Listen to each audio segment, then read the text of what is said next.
Inflation is the rule in America. It's the one constant in our history. So you have to caution and I think adjust your investment strategy based on that. There are times when you want to be long stocks and real estate, and there are times when you don't. Unfortunately, I think we're heading into one of those times when you don't.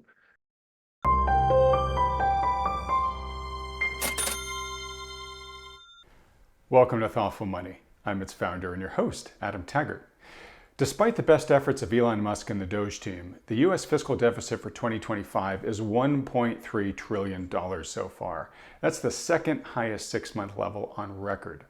And while the U.S. is at least giving lip service to its plans to reduce its deficit over coming years, much of the rest of the world's largest economies, like the EU and China, are actively ramping up their fiscal spending. All of which makes today's guest's perspective incredibly timely. He just released a new second edition to his book, Inflated: Money, Debt, and the American Dream.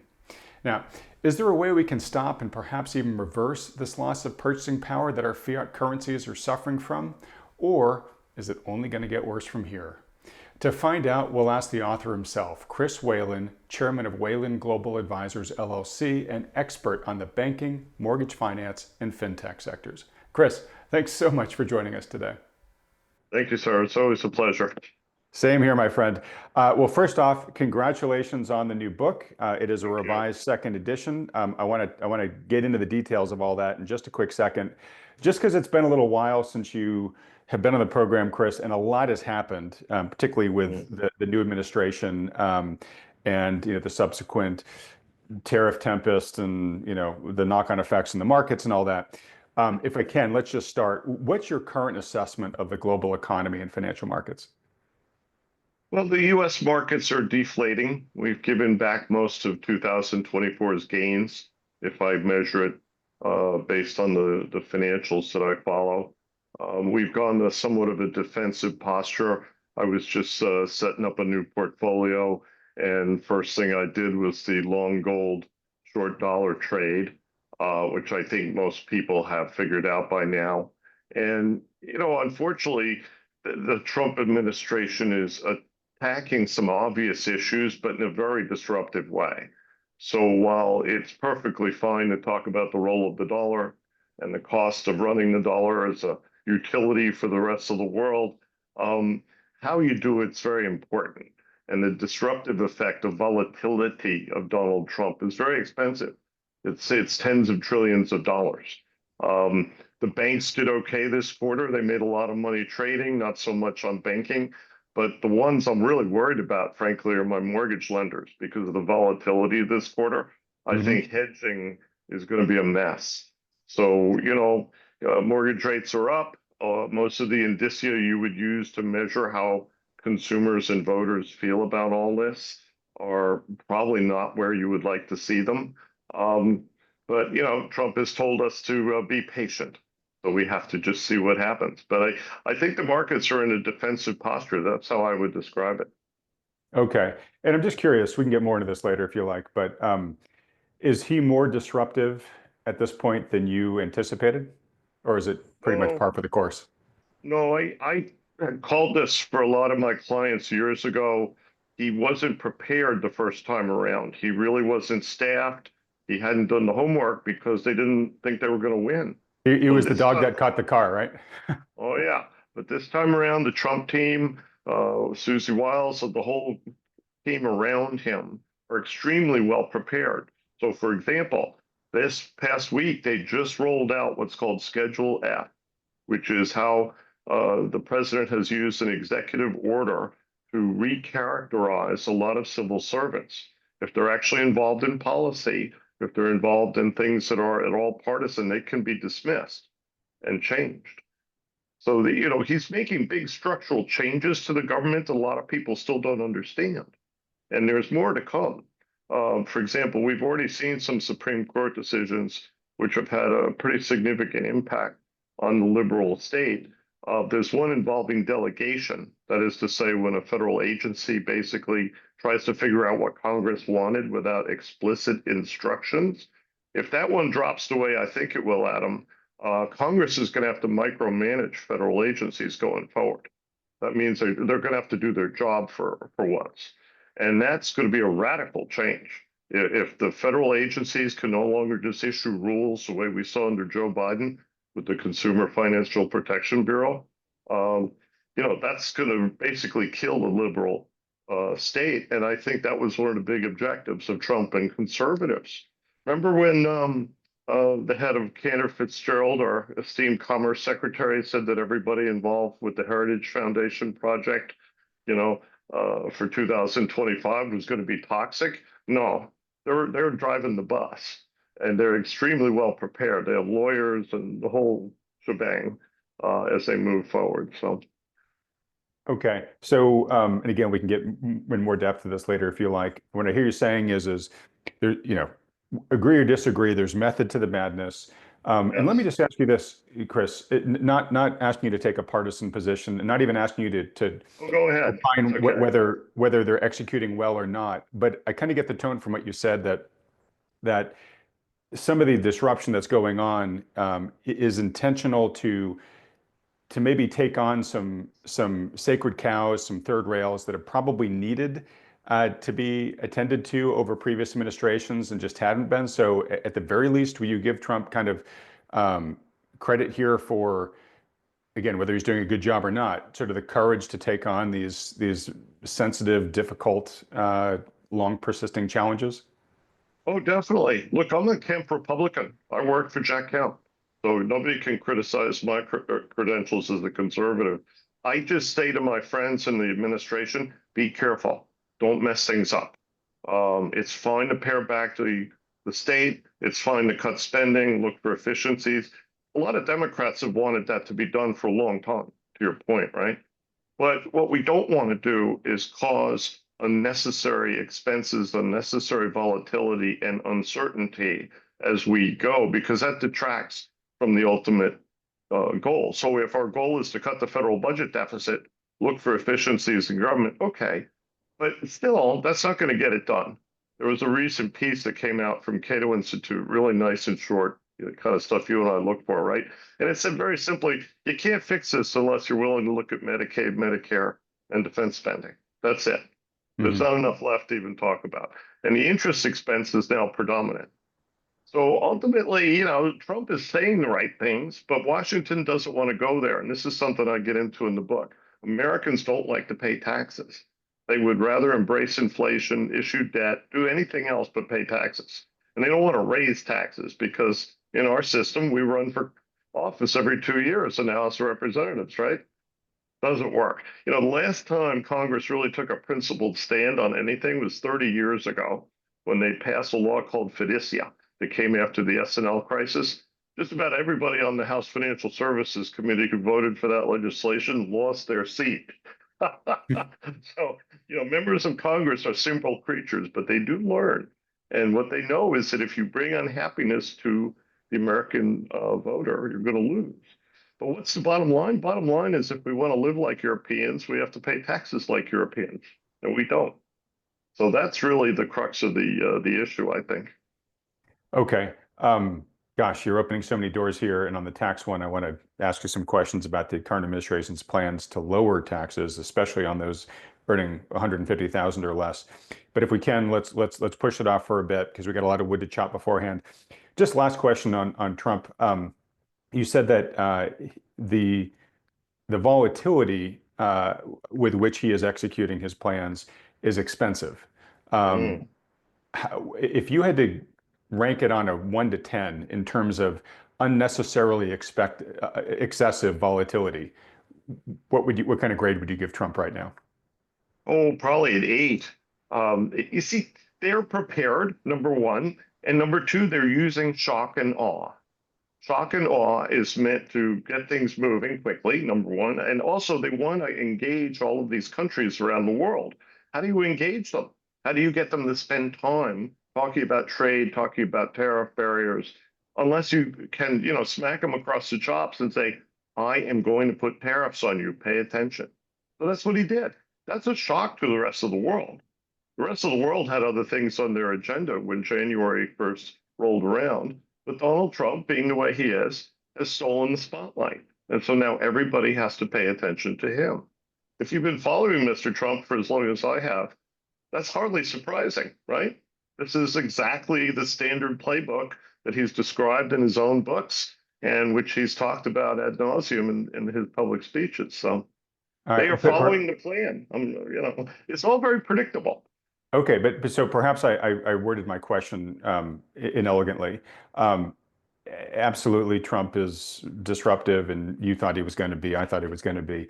Um, my question was, I'm trying to remember my exact words here, but it was how much of that, the current level of volatility is, uh, excessive in a way that we don't want.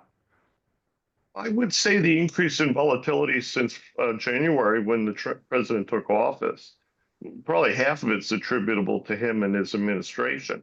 Let's do a little context here. Last year was an extraordinary year for many financial instruments. They went up a lot. The Right. banks were up 50% in the 12 months in 2024. We've since given that back. And so, because of the extraordinary period we've been in since COVID, the actions by the Fed, the fiscal actions, everything else, there's been a lot of money in the street, as you know, Adam. And it's caused financials to go up and down. It's caused tech stocks, everything else. So along comes Donald Trump with his 19th century economic perspectives. And basically, this has taken the air out of the balloon. And it did it in a way that was not anticipated. It was a surprise. And we've surprised markets, surprised investors. That runs the risk of being what we call systemic. So Trump isn't quite a systemic event yet. We're still, up year over year, barely. But he could take a lot more air out of the balloon before he's done. So, as I said at the start of our conversation, long gold, short dollars, right? Sure, Tom. And I'll take just a very short answer right now, and we can get into it later. But you know, we've monitored gold for a long time on this channel for a lot of long-term reasons, and there's a lot of long-term gold holders who watch this video. And those of us who have been long-term gold holders have been really enjoying gold's run here of late. But guys like me, days like today, when gold is over 3,400 an ounce, and what about 80 of that was just tacked on like in the past 24 hours or trading wise past day and a half. You begin to say, gosh, this is great for me as a gold holder, but is gold trying to send us a message here? Markets are rolling down, dollar's getting real weak, gold just keeps going up, sometimes $100 an ounce a day. Is gold sending a warning that something systemic is in danger of breaking here? Well, of course it is. Look, gold has been repressed for the past 100 years. That's what Franklin Delano Roosevelt did. He seized the gold, devalued the dollar, and Fix the prohibited. price. Yeah, fixed the price at a silly level with his friend Jesse Jones, who I write about, by the way. And, famous and a very important figure in U.S. history. And yet, at the end of the day, the whole Bretton Woods agreement after World War II, all of this was anti-gold. It said you will use paper, the paper will be the dollar, and we will have all these institutions to make this work. Because everybody had left the gold standard by then, right? They had to. Yep. But here we are, and it looks like gold is coming back because our dear friends in Washington who don't recognize any limits on their actions and don't like paying taxes, by the way, they don't like levying taxes. And then again, there's nothing new here. But what it's done, it's run full course, and people can do the math. They can look at the U.S. budget deficit, and they can see that we are going to have to hyperinflate. And what I mean by that is that eventually the debt will become so onerous that we will reverse the logic of Abraham Lincoln and we will turn the debt into currency. That's what the greenback was initially. It was a piece of debt that bore interest. It wasn't currency at all. Nobody thought of it as currency. But Lincoln said, well, you must use it. So the ability of the U.S. to enforce that kind of authoritarian rule is very limited today. We have Bitcoin, we have all these things going on, which are all a reaction to this repression of value, if you will, the repression of gold. So I think regardless of whether we get the Trump trade discussion finished this year, and I think we will largely, the gold is still going to be a good trade. It's a very good trade, medium to long term, simply because there's so little of it above ground that's deliverable. The supplies of gold that you can actually buy today for spot delivery next month are limited. And I Hmm. think there's a short squeeze here as far as the eye can see, because the Russians and the Chinese aren't going to sell. Think about it. Right. And obviously, if we've been looking at World Central Bank purchasing, that's been ramping up pretty aggressively over the past decade. We Um, go back to a bilateral world where people tend to hold the currencies of their major trading partners. And then they have some gold, they have some dollars, maybe the yen and the euro. We're figuring this more. Those are the three big currencies that you can actually use for global trade. The rest of them are too small. So unless you want to be big and take the inflationary consequences of running a big currency, then the dollar is going to continue to predominate for the time being. Even with horrible fiscal problems, all of the rest, right? They'll still use it as a means of exchange. They just won't stay there very long. right. And they'll use so Right. to your point, they'll kind of use the dollar as a mean of exchange, but increasingly Yes, they'll use gold as the store of value. exactly, Yeah. exactly. Yeah. Or something Um, else. Any significant commodity is a store of value. Piles of copper. They do go up okay. and down in price, but I don't think anyone questions the long-term value of commodities like that. All right. So we've kind of flipped my script where we're getting to all the stuff I had in my later questions All first, the but that's fun good. stuff at the end. Yeah, good. No, that's good because to be honest, it all sets up the importance of why you wrote, or why you updated your book, which I promise I'll get to in just a moment here. But why don't we hit some of these other things? So, okay, so from your point of view, uh, things that largely will preserve purchasing power because they have real intrinsic value will probably continue to do well going forward. And that's gold, could be Bitcoin. We'll talk about Bitcoin in a second, but commodities, other hard assets, it sounds like. Um, so you said, hey, look, I just put on this trade or went further into the long gold, short U.S. dollar trade. Yes. As you're kind of looking out with an investor's eye in the future, are you also then pretty bullish commodities? Is that a trade or a position that you've got in your current side as well? More commodities than cryptocurrencies or even real estate. Okay. We're Glad you we're at asked real the estate. end. I was just about to ask about that Yeah, too. Yeah. we're at the end of a very long cycle in real estate that unfortunately got tangled up with monetary policy during COVID. Hmm. So, as I wrote, I did a biography of Stan Middleman last year. Stan's the founder of Freedom Mortgage, one of the smartest guys I know. And, we're still expecting a pretty significant housing reset in 2027, 28. The script goes like this. Fed eventually cuts interest rates for obvious reasons. When is kind of immaterial. You'll get a little bump. You'll see home prices go up again, a little rally in terms of lending. And then after that, we see a correction because we've run out of buyers. When prices go up too much, you run out of buyers. And that's where the US is now. Home prices have gone up way too fast. You see spec homes all over the country, by the way, especially in the Southeast, in the Southwest. Expensive stuff, well above the average 400, $1,000 price, Hmm. and it's not moving at them. It's sitting. They're turning the rentals. So there has been some speculative building, mostly at the top of the market, though, not the bottom. The bottom is still very tight. Right. Although depending on where you live. So I just released an interview last week with housing analyst Nick Jurley. And so folks, if you want a real kind of real-time sense of what's going on across the country, watch that one. Certainly in areas like yours, Chris, because you're up in the Northeast, Oh, low slow. inventory still plays, yeah, a really big role there. But obviously in a lot of Yeah. the smile Well, I'm in the states. middle of a discussion with my town about appraisals and raising the assessments. And I Hmm. said to them, I said, look, you want to be kind of where we're going to be in 2028, which means we could retrace back down to 2021 levels. That's a fair correction, 15, 20%. So the whole Um, COVID bump gone. yeah. And we've seen that in stocks. We're going to Yep. give back a lot. Well, Look at Nvidia. I'm back down below my exit. I'm thinking, well, what do I do now? yeah. Yeah. Okay, I'm going to get to there too, just in terms of what you think of general stocks and bonds, but still a bunch of wood to chop. One last question on gold here. What importance, if any, or influence, if any, to gold's run here, do you think is due to gold being a tier one asset under the Basel III rules. I definitely see a lot of chatter on like X that, oh, well, that's one reason that it's driving so much right now. I know it's multifactorial, but is that playing any role here, do you think? I think it's in process. I'm not sure if it's actually been finalized, but there's two aspects. One is you want it to be a high quality liquid asset for a bank. Hmm. And secondly, you want to be able to use it as collateral in a swamp. Because once you do those two things, you encourage banks to hold gold as capital, even the Fed. Imagine if Hmm. they had bought gold instead of mortgage-backed securities. Oh, They I wouldn't be know. losing so much money. But more importantly, you can then start to rebuild the market for gold. So, for example, if you buy monetary gold and you deposit it with a bank, they will lend against it for you.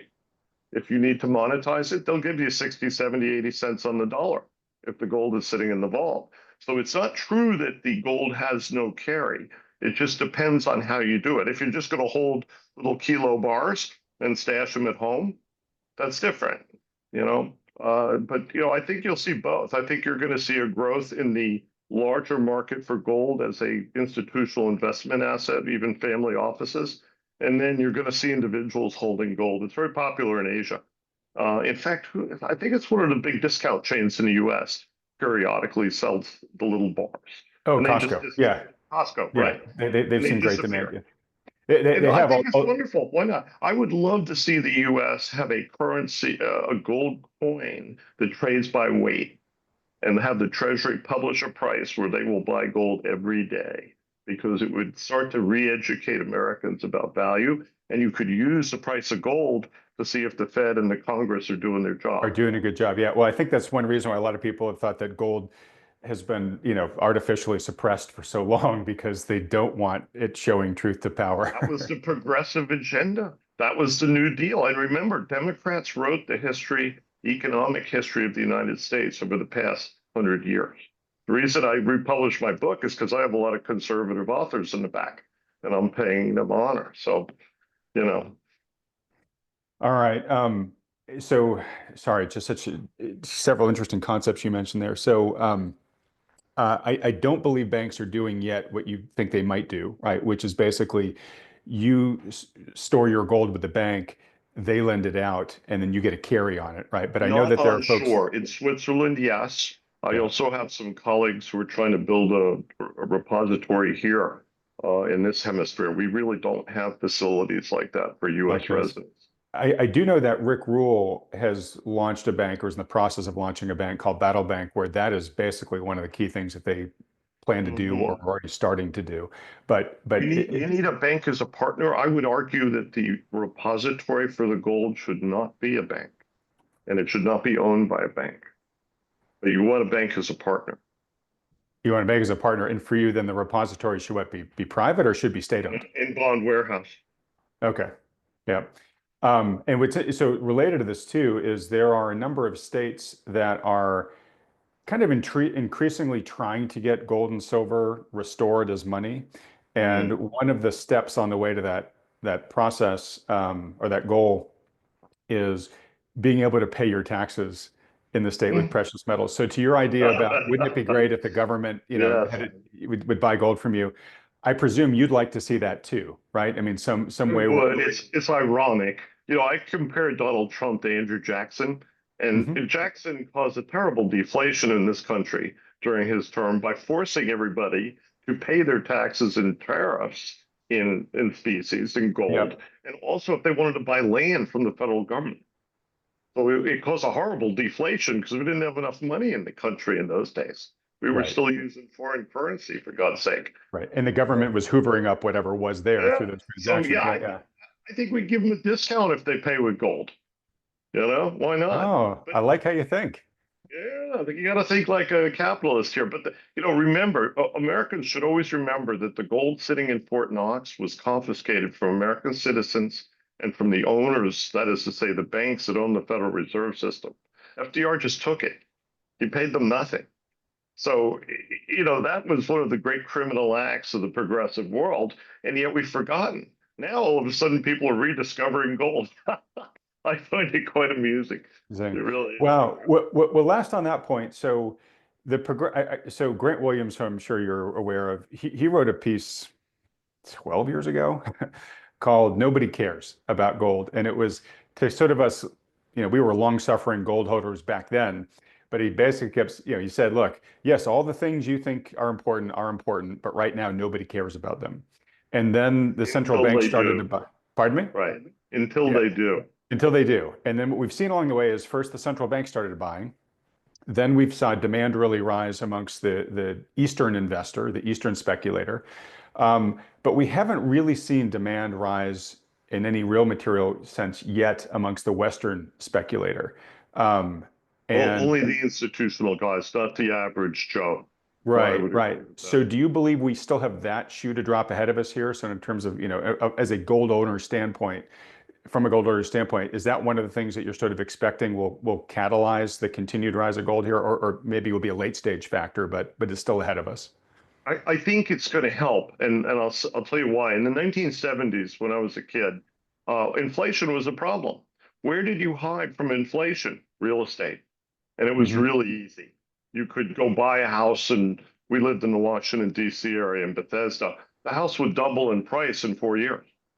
So everybody kind of thought about inflation, but there were alternatives. Today, housing doesn't provide that outlet. So if you're an American individual, you have stocks, you have crypto, if you like that, and then you have things like precious metal, gold, silver, even some of the other elements. So I think it's actually more relevant today because the alternatives are not as easy. Is I easy. wouldn't tell anybody to go long real estate right now, especially not in the Okay. Northeast. And Definitely not. presumably, if you think that inflation, and we got to get to your book, so let's get to that next. But if you Uh, think inflation is still going to be an issue, I don't get a sense that you're telling people to go out long bonds right now. No, no, I would stay relatively short. I actually bought some 2 years because of the yield when I was setting up this new portfolio. But Yeah. the long bond doesn't really interest me at current yields. If anything, it'll go higher. That's one of the stories of the last few months, Adam, is this extension of spreads. We're kind of almost getting normal in terms of the term structure of interest rates from T-bills out to 30-year bonds, and that may be permanent. We may see mortgage rates stay in the sevens, even if the Fed comes in and cuts short-term rates. Right. What would that do to the equation? You I know, mean, it would definitely really hurt if it stayed there, and people think, oh my God, mortgage rates at 7%, but historically, that's kind of average. yeah. But look, the last few years you wanted to be risk on because there was so much inflation in the system. And obviously, home prices were galloping along double digits. That was an easy trade. Now, I think though liquidity is going to be at a premium, and that's where people are going to hide. Donald Trump has scared a lot of very smart institutional managers, as you can tell from today's market. So, if he convinces enough of them to go look for a place to hide, then the markets are going to go lower. Lower. Okay, so as you've said, maybe there's many fewer alternatives now than there was before, Yeah. and people are shifting from playing offense to defense. So this current ride that maybe gold, maybe Bitcoin, we'll talk about that in a bit, maybe other commodities, copper, et cetera, may go on here. I nobody knows for sure, and I'll have you on in the future to call audibles along the way. But how long do you think this may last for? Is this a quarter type trade? Is this a year type trade? Is it a 5 year type trend? What do you think? What I've been telling my readers is that I think the trade kerfluffle will be more or less settled this year with countries that we didn't really have a problem with in the first place. In other The words, we're going Canadas to and ask for Mexicos and concessions. yeah, Yeah, most of the European countries, Japan, a lot of the Asian countries, Australia, even Vietnam, you're going to find that there's a tug of war between China and the U.S. yeah, because the more nations kind of deal with us, the more the Chinese are going to be isolated. yeah, They're already seeing the wreckage from the Belt and Road fiasco, where they took advantage of all these small countries in Africa and Latin America. None of those deals have worked out well because the yeah. countries can't pay. So, I think this is a fundamental shift in the U.S.-China relationship, and the other countries are being dragged along Long. simply because Trump, he does want to raise revenue, but I hope he's not going to invest it in Bitcoin, for God's sake. There's a credibility issue if you do things that are too wacky, Adam. Yeah. It's okay being conservative. It's okay doing what they're doing in my space in housing, trying to get things under control. But Trump has got some big problems he'll have to deal with. So getting trade and their budget done this year is a big issue for them because they need to move on to some other things. They have a very long agenda. So my sense is most of the friendly nation trade deals will be done this year. Just follow the Japanese. They're all going to line up.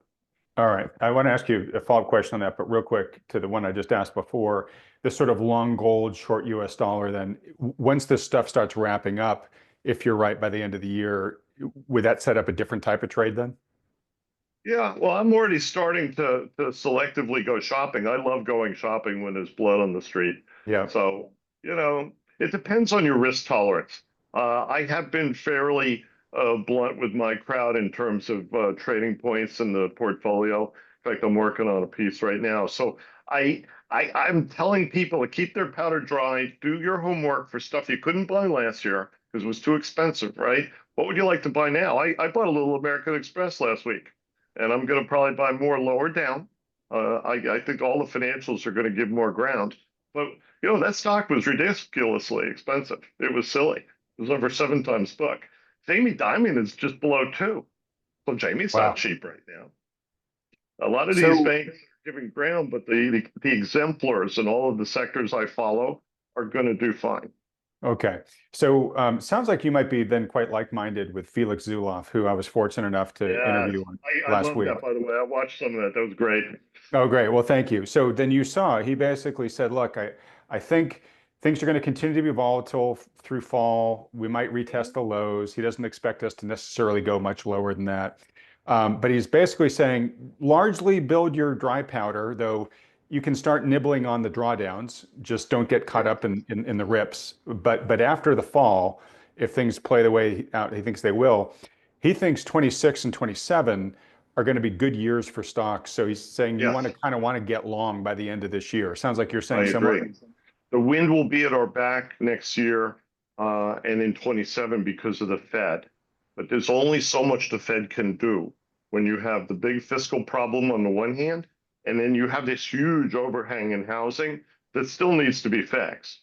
We cannot rebalance this market really since COVID and the extraordinary measures they took then and restore some semblance of affordability to single family homes without having a reset. We're going to need to see 15, 20, maybe more than 20% price declines before we can get enough people back into this market so it's going to perform normally. It's going to be quite a shock because remember, a lot of companies have been changing their business models over the last couple of years as the Fed started tightening in Hmm. order to accommodate that. And now, if we get an ease, even if it's only on the short end of the yield curve, that's also going to throw a big monkey wrench. Think about the prepayments on mortgages if rates actually fell. The margin calls on some of those assets are going to be extraordinary. So, Okay. So that'll, what we see coming forward, Adam, is volatility for a lot of different reasons. And you're going to have a strong constitution, as Felix was saying, and focus on your medium term objective. Because there are some days when you may make a decision to go buy something that you're going to regret the next day. well, we've already seen that a bit over the past couple of weeks. Yes.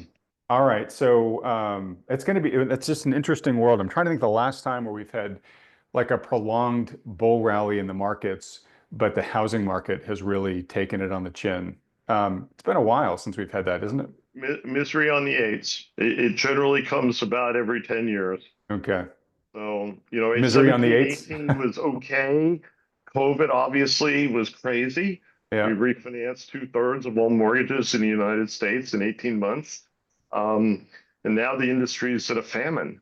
They're not making any loans at all. So, it's still volatility with a capital V. I don't care what industry you're in, but you're dealing with rates of change that make it very difficult to have any kind of a plan. That's what it comes down to. If you want to say what's the cost of Trump, what's the cost of some of the other factors we're dealing with the Fed, that's really it, is volatility. Okay. So I guess in that world, you can take one of two approaches. You can work with a firm like Jim Carson's firm, which is just laser focused on investing in volatility. Yeah. and they've got all sorts of expertise and models and stuff like that, which honestly, when I interview Jim, like my brain is hanging on by its fingernails trying to understand all that stuff. So it's not something the average investor has a lot of experience with, right? So in other words, No. find an expert who's really good at that, and there probably aren't that many. Or probably the safer way is just build your dry powder, make your shopping list, and then when the volatility gets a little more quiescent and values are hopefully still decent, that's when you get in, right? Yeah. What you're seeing in the market today is that the focus on income, on safety is Hmm. absolutely at a high. So on the one hand, you see common stocks, whether it's tech, I don't care what it is, they're all giving back ground. But if you look at the same names and their income producing securities, preferred and debt, they're being bought up left and right because Right, people want yield all of a sudden. I'll give you right, a great example. I own a huge chunk of a grandfathered TRUPS issued by Citigroup, but it's a 9 3/4 coupon. At one point, this is a $25 preferred, right? It was trading in the 30s at one point, which tells you, the yield was much lower, right? right. But now it's given up a little ground, but not much. It was $29 this morning. So there's still investors out paying up for that security just to have that coupon flow. And Wow. and all of the preferreds are like that. They've given up a little ground depending on the name. JP, no, definitely not. People are hiding there. In fact, JP grew deposits 4% this quarter when the whole industry only grew 2. That tells you how people like to go hide in the fortress balance sheet. Right, exactly. That's really interesting. It's funny because in 2022, as we got into like the summer, I can't tell you, Chris, how many people were emailing me and saying, I just want some, if I could just get 4% on my capital for the rest of my life, I'd be fine. That's all I want. I just want something that's safe and 4%, right? And Mm. then come middle of 2023, they were like, I don't want that. The market's, up double digits this year, right? Well, it's And it's, fear of missing out. It's FOMO everywhere. Almost every question in finance can be explained with FOMO. And the FOMO. reason is that eating is a fundamentally hardwired human emotion. It's where greed comes from. But when we see other people having dinner, but we're not, well, then we're going to take action to join the party. That's Party, the way right. they are. We chase the Well, shiny object. We're all really just a bunch of smallmouth bass at the end of the day. yeah, small outcasts. I love it, but that's true. We're still operating with the same wetware 1.0 software that our caveman ancestors had. Yep. But where I was going with that is it sounds like you're saying you're seeing that sort of shelter seeking, as you look Yes. at the data. I'm not yet getting that many emails like that yet, and I wonder as we get through, if we are going into more volatility, until fall, if I'm going to start seeing more and more of that again. Is this going to be a lot like a 2022 type of year for investors, I where think it if we, is, and primarily because of the age of the population. The baby right, boomers are more cautious. A great example, a lot of boomers who have high costs, say they live in a state like New York, what are they doing? They're selling their homes outright sale. They're not going into another purchase. And you see this all over the country. Outright sales by most of the big mortgage lenders I work at are, more than half. It used to be really? 10%. So if you So do an what outright sale, where do you go? Do you start you're renting going into a or? rental. Okay, So what that tells you is that the cost of home ownership is forcing some people out, and right, others are just making a decision to relocate, usually to a cheaper state. So they're right. migrating, obviously. But my point is that that's a big change. That doesn't talk to me about a healthy market. Not at all. It's Or, a or, or, defensive or a market. healthy consumer, right? Because we kind of Right. knew this was going to happen to a certain extent, right? Because not only did prices go up during COVID, right? But then property taxes went up, insurance went up like crazy in a lot of states, cost of maintenance has gone up, and a lot of people, especially older Insurance. people who might be retired, their income's not going up, right? So that's a squeeze on them, right? Yep. No, insurance costs have gone up so much that the balances that are held in servicing portfolios have now affected the price. So those Mhm. escrows that sit there for 12 months before the insurance is paid out are now twice as valuable as they were 5 years ago. Okay. Okay. All right. Look, I got to get to your book, or else your publisher people are going to kill me here.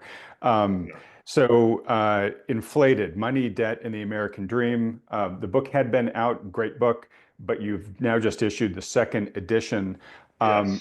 If you can, just give the quick tenets of the book itself, and then what updates did you focus on making in this new edition, and why do you make them? Well, the whole purpose of Inflated is to give Americans a readable history of their money. How did this country come to be the dominant financial power in the world from very modest origins? And I think it's important for people to understand it, especially now with Donald Trump. Many of the things he's engaged on, trade, tariffs, external deficits, these are all part of this story. What I did with the book was I edited about 20,000 words out of the front mostly. I took the portion about Henry Ford and the Great Depression out because that was published subsequently in Ford Men. A very important story. Henry caused the banking crisis in 1933. Most people Really? don't realize that. He was kind of a selfish, self-absorbed man. He thought he could take all his cash out of the banks in Detroit. He was the biggest depositor in the country. So, he becomes a very significant figure at the end of the Hoover administration and the beginning of the Roosevelt administration in early 1933. But I also added a new chapter at the end. I revised the entire end of the book rather extensively because so much has changed. We had to talk about Janet Yellen, Jerome Powell, this whole period of quantitative easing. I tried to highlight some of the better research from this period because I like doing that. I like paying honor to the researchers out there who may not get enough attention, particularly people like Lev Menand and Josh Younger at the Fed, who did the history of treasury markets. People thought this just kind of happened one day. No, the Yeah. Fed designed the primary dealers, and then we killed all of them in 2008. So we tell all these stories. I have some personal vignettes in there about my dad and Paul Volcker. I tell the story of how he got Paul Volcker reappointed during the Reagan administration. And I had some fun with the book, and I'm very appreciative to Wiley. They did a great job. Um, it's different publishing a book today, I must say. At the end, they gave us the whole thing in a interactive Adobe file, and we could sit there and play with it in real time. So it was quite something, but they're a great organization, Wiley. Well, that's great. Okay, so obviously, folks who want to buy the book, they can buy that anywhere books are sold. Yes, pre-order. We're going to try and do some book signings pretty early in the process. It'll be available May 16th. So if you want to pre-order now, please do. We appreciate it. Okay, great. I was just about to clarify that. So the book actually isn't, you can't get it in your hot hands yet, but if you go and you pre-order it, you can Correct. lock that in now. Yeah. And there will be an audiobook. Obviously, there'll be a Kindle. My other books recently, I must say, Kindle has been 95% of sales. Really? Um, yeah. I Wow. mean, It's people been a still while like since I hardcovers. published. It's been a while Yeah. since I published a book, and it was not that overwhelming yet. So that doesn't shock me, but it surprises me. Public sales. You could always get rid of books in specific channels. But I find that when people go to Amazon, they want to have it on their handset Yeah. or on a tablet. Yeah. All right. Just last part here on the book. In your book, you wrote the first rule of any fiat system is no fiscal deficit. Um, okay, seems like everybody has totally forgotten that rule then. Yeah. Well, look, when they were fashioning the new world of the dollar right after World War II, Britain was broke. Most of the European states were broke. So the US was carrying the load. And for a while, it worked great. But the trouble is that when you start layering debt on top of a system, which is ultimately debt and not money. I Yep. mean, gold is money, hard assets are money, real estate is money, but anything else is basically a promise. And when you put too much debt on top of too many promises, you end up with an unstable system. So that's kind of where we are. Everybody expects the Fed to manage inflation and employment, make this right. I'm always astounded by economists who think that this can just go on forever. And yet, unfortunately, the cruel logic of base 10 arithmetic catches up with you. And that's where we are now. Either we're going to raise taxes or, default or do kind of a combination of the two. But I don't think there'll be anything new here, Adam. I think Americans will go back to basics. And they'll do exactly what they've done in the past, which is to avoid the decision at all costs. Cost. Well, so let And I me do ask you think this. states, your earlier point, I think states will start issuing their own money. You could definitely see that. Is that something you think we'll see in our lifetimes? There's no reason why they can't. The states are sovereign. While Congress has the ability to coin currency, there's no prohibition on the states doing it themselves, and they can. Imagine a state with big reserves of silver or gold or other physical commodities. Why not? The Well, silverites want to get back. What's the ratio between silver and gold now? Do you know? above ground? Yeah. No, I mean the price ratio. Oh, the price ratio. I think it's getting close to 100. Yeah. Okay. Let's say it's roaring back. There was a time that we talk about in Inflated when the Silverites in the West forced the Treasury to buy it with paper. And so as soon as people got paper, they get rid of the paper, they bought Right, gold. right, right. It That was created the this, whole Charles de Gaulle maneuver, right? oh God, yeah, but it created this vast inflation. So by the time we get to 1900, they had to stop. Congress had to repeal this law. Oh, So it's only when confronted with obstacles like that that Americans will make decisions. Other than decisions. that, they're going to avoid it to the extent they can. Right. Well, that's the classic Winston Churchill. Americans will always do the right thing after they've exhausted every other possible option, right? And of course, that's just human nature in general. Um, so, gosh. Uh, so let me ask you this. So, uh, let's say the Trump administration is successful in everything that it's just told us it wants to do, right? It's going to Mhm. rebalance trade better into America's favor. It's going to bring a lot more capital into the country, and they're already, they're hoping to strike all these new trade deals, but they've already announced a bunch of deals where, this country or that multinational corporation's committing hundreds of billions of dollars for XYZ in the country, right? They're trying to stimulate growth through deregulation and tax cuts and this money coming in and money they might get from any tariffs. They're working to reduce the deficit through DOGE and through continuing resolutions and through deportation and just and shrinking the size of government, all that stuff, right? If they're successful in that, can they kind of buy more runway? Maybe another decade or two of runway of just kind of keeping the status quo going for a while? No, I think ultimately the Congress is going to have to make some difficult decisions on entitlements.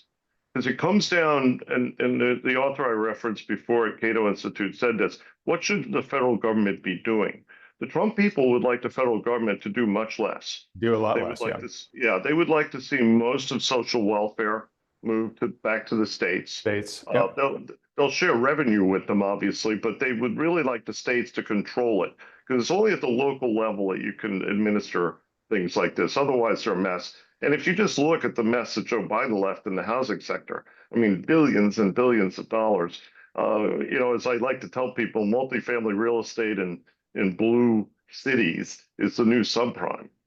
And that's something Trump's going to have to deal with as well. Right. But can we grow our way out of that? No. Most of these are demographic issues, frankly. And as the baby boomers go to their reward, our children will have to deal with it, is what it's going to come down to. Okay.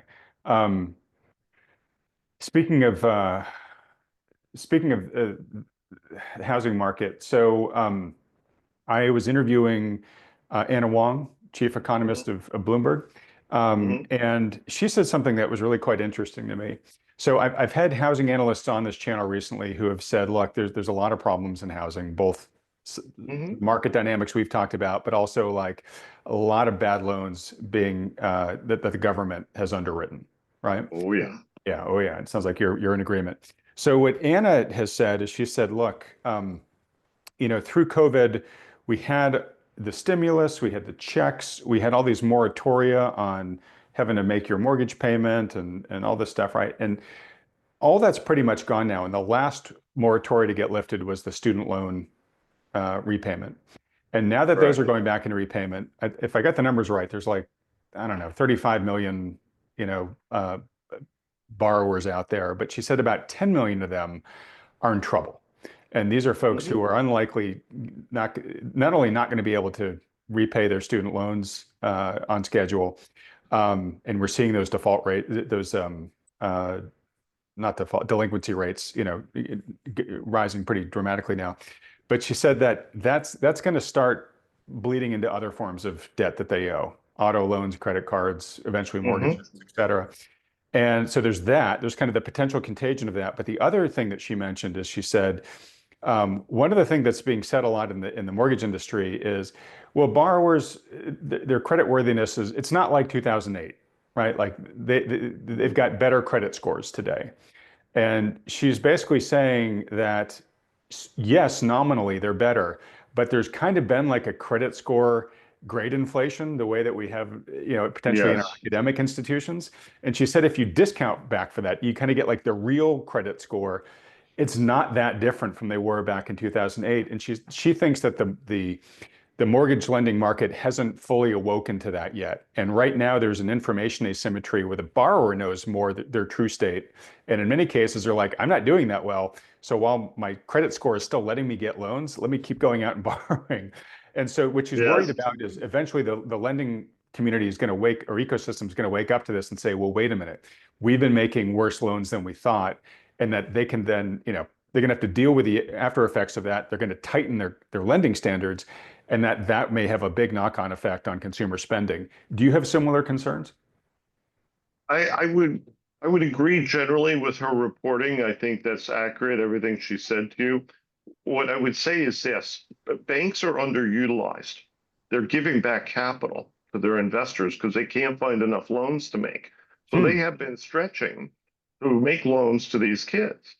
I'll give you an example. The auto lending industry just started in Uruguay.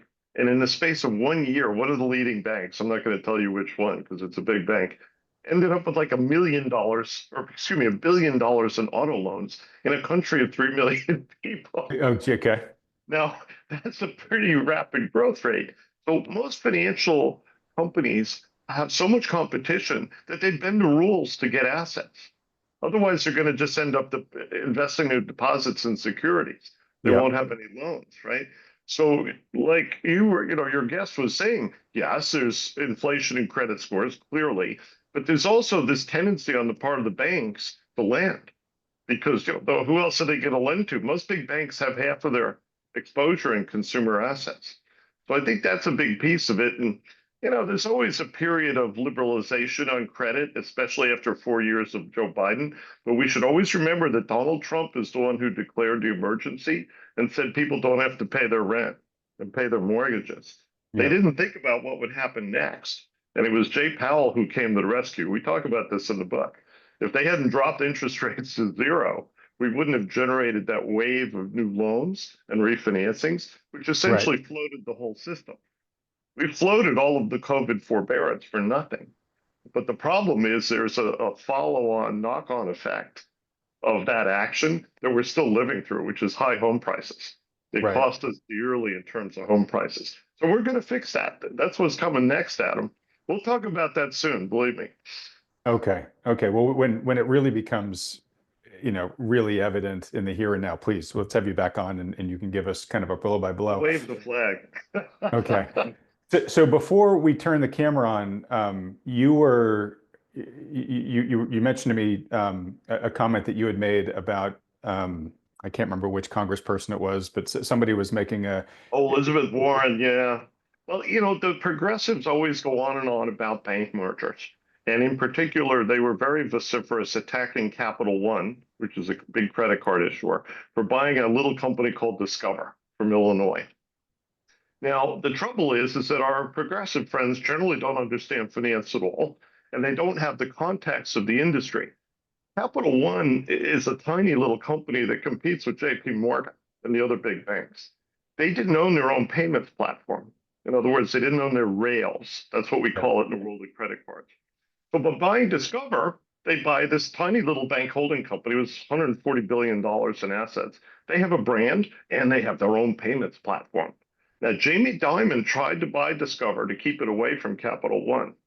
And I wrote a piece today on our website that said, Elizabeth, why are you against this transaction? Because Capital One will actually lend to low-income families.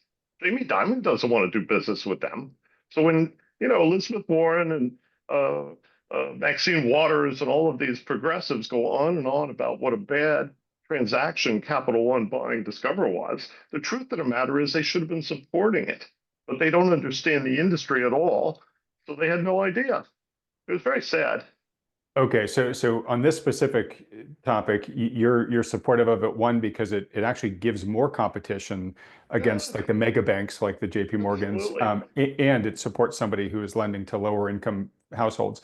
Well, who will? I mean, you can always tell what business a bank's in by the rates they charge for their loans, what I call the gross spread. You get that information from the FDIC. It's publicly available. So who's the most aggressive consumer lender? Synchrony.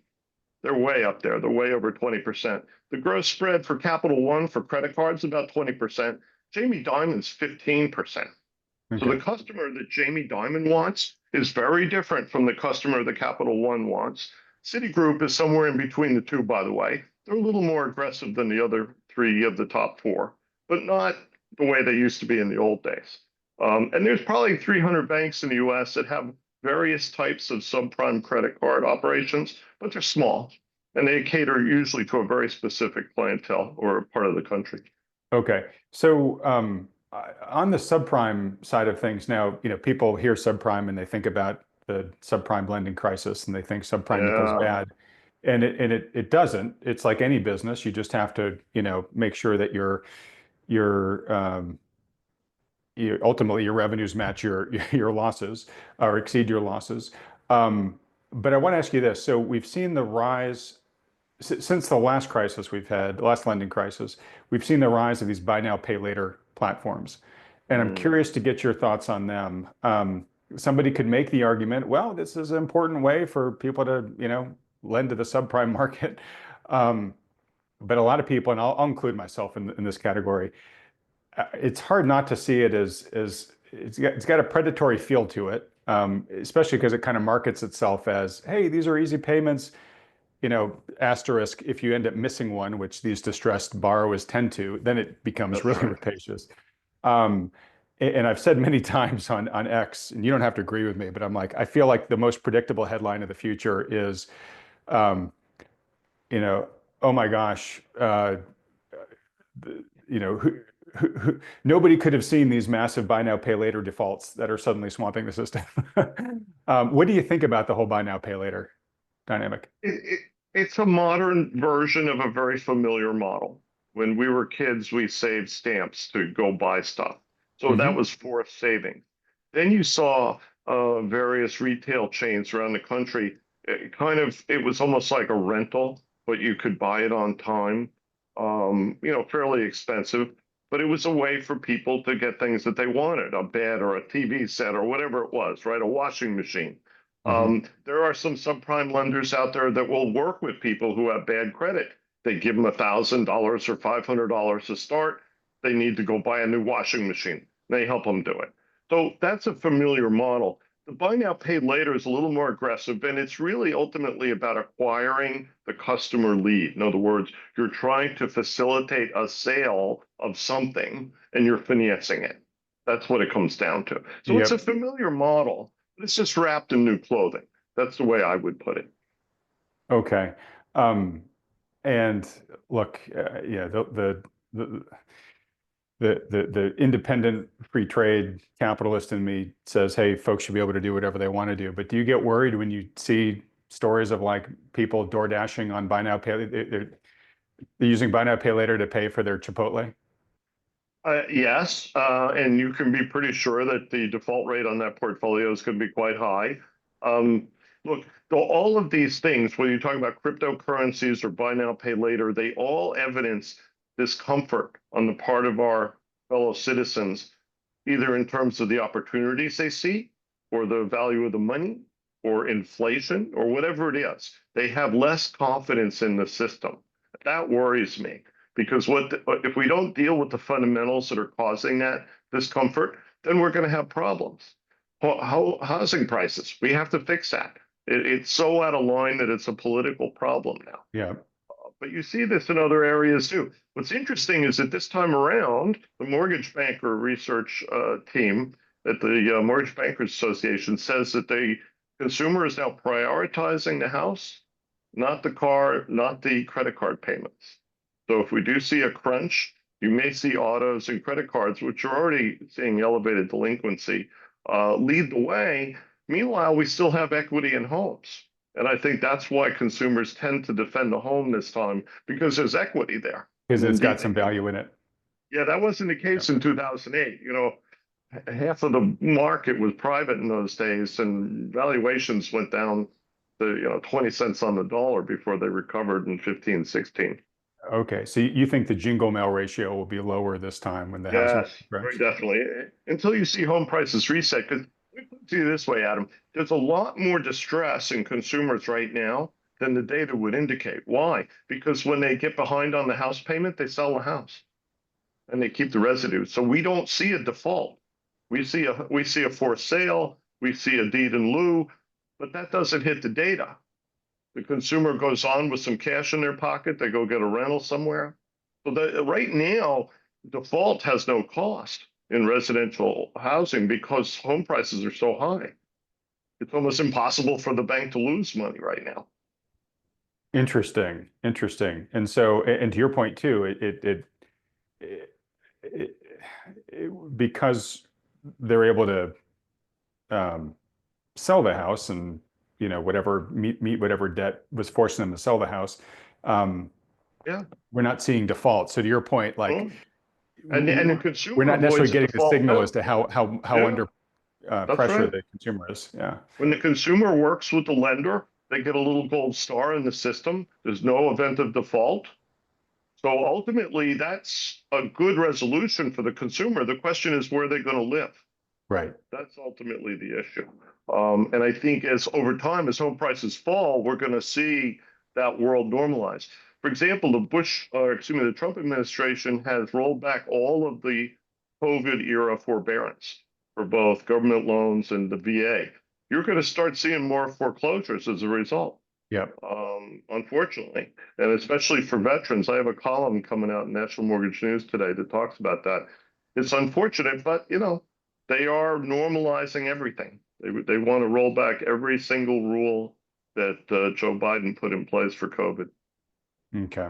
All right. Last question, then we'll wrap it up. But since we got into the banking system, you're the right guy to talk to about this. So, I mean, it feels like ancient history now. But what it was 3 years ago, 2 years ago, 3 years ago, 3 years ago, that we had the failure of Silicon Valley Bank. Right? Was Yep, that 3 years ago? it was. And to save the system, one of the things they did was establish the Bank Term Funding Program, the BTFP. Hmm. And that came up for expiry, and it was renewed. And I think the last time it came up and it was ended. Let me put it this way: it was closed in April of last year, I believe. But up until the Yes. day before it closed, you could take advantage of it and basically get a year's worth of the government holding onto your assets. So presumably now those assets are coming back to roost at the banks. Yes. 10 years is still pretty darn high. Hmm. So these banks are still pretty underwater on these things. Is that going to create further stress in the banking system here? Yes. If you see that 10-year Treasury go up towards 5%, that's bad.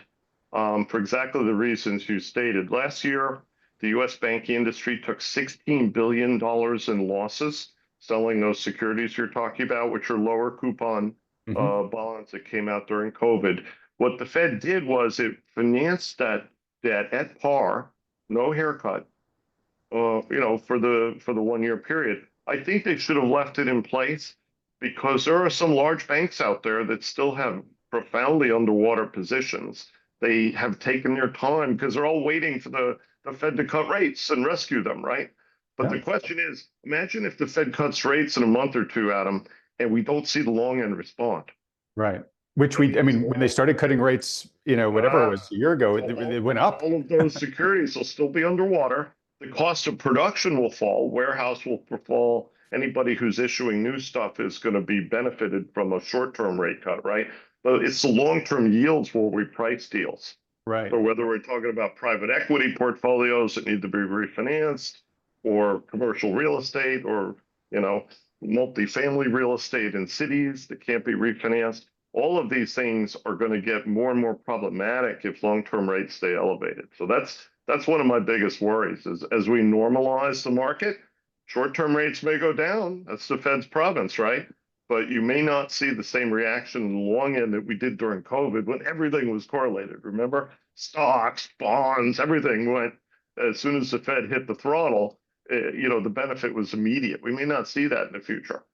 Okay. No, totally get that risk. And what's interesting is, a year ago, when they turned it off, when the question was asked, well, what if, things don't get better over the next year and the banks are forced to take these things back on and they're still bad? People said, well, they might announce they'll reopen it, or maybe they'll start some other thing then. I haven't heard anything about this. So I'm presuming right now, at least, the plan is it's shut down, it's expiring. Banks are going to have to take these things back on, and then we'll just have to see who can stand on their own and who can't. Yeah, I was surprised that the U.S. regulators did not take the example of the insurance regulators. The insurance regulators gave their companies the opportunity to write off this stuff over 2 years and not impact capital. I thought that was a very elegant way of dealing with it. U.S. banks have dragged their feet. People like Bank of America, they just feel like, well, the Fed will rescue us eventually. Yeah. Others have not. Key Bank was a very good example. They raised money. They wrote down a big chunk of their book. They took a substantial loss. But by doing that, they reinvested the net proceeds and they picked up 75 basis points in net interest margin. Well, there you go. Yeah. And they're through it now, right? Correct. The numbers always work. But if the bank doesn't want to go through the embarrassment, then they don't. Okay. So that's the problem. The industry is still dragging their feet at them. I wish that wasn't the case, but it is. Okay. Well, if any important players really start stumbling from that, Chris, that you start seeing, please let me know. We'll bring you back on. And again, you can give us an audible call. Well, Chris, look, thank you so much. Let me just start wrapping up here. I'm going to give you the last word, so hang on for 30 seconds. Folks, if you've really enjoyed having Chris on, he's such a great mind on all these topics. Please let him know that by hitting the like button and then clicking the subscribe button below and that little bell icon right next to it. If you are trying to figure out how to manage your capital through the volatility that Chris and folks like Felix see ahead, at least through the fall, if you don't have a good professional financial advisor who's already advising you through all that, feel free to talk to one of the ones that Thoughtful Money endorses. These are the firms you see with me on this channel week in and week out.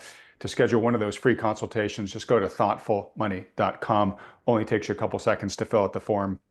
These consultations are totally free, and there's no commitment to work with them. It's just a service that these firms are happy to offer.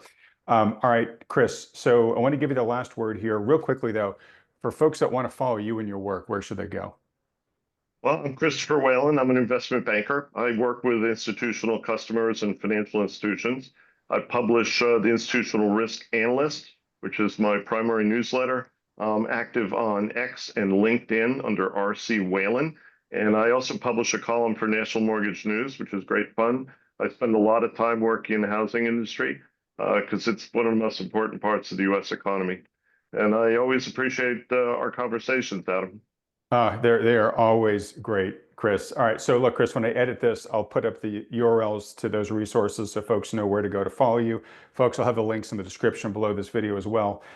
And then last parting question for you, Chris, is, the folks that are watching this, we do have professional investors that watch, but it's mostly, for the most part, it's the retail investor, folks that have worked hard to create some wealth for their family and their family's futures, and they want to prudently grow it, but more importantly, they don't want to lose it, right? They don't want to get steamrolled by any of these risks that we've been talking about. What would your parting bits of counsel be for them? Inflation is the rule in America. It's the one constant in our history. So you have to caution and I think adjust your investment strategy based on that.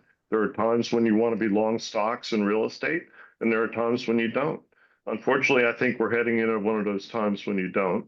And I am, as I said earlier, long gold and short the dollar. All right, my friend. Thank you so much for sharing your expertise with us. And again, you're such a fun, fascinating guy to talk with, Chris. I really appreciate you taking time out of your day to come on the program. My pleasure, sir. Be well. Thanks, you too. Everybody else, thanks so much for watching.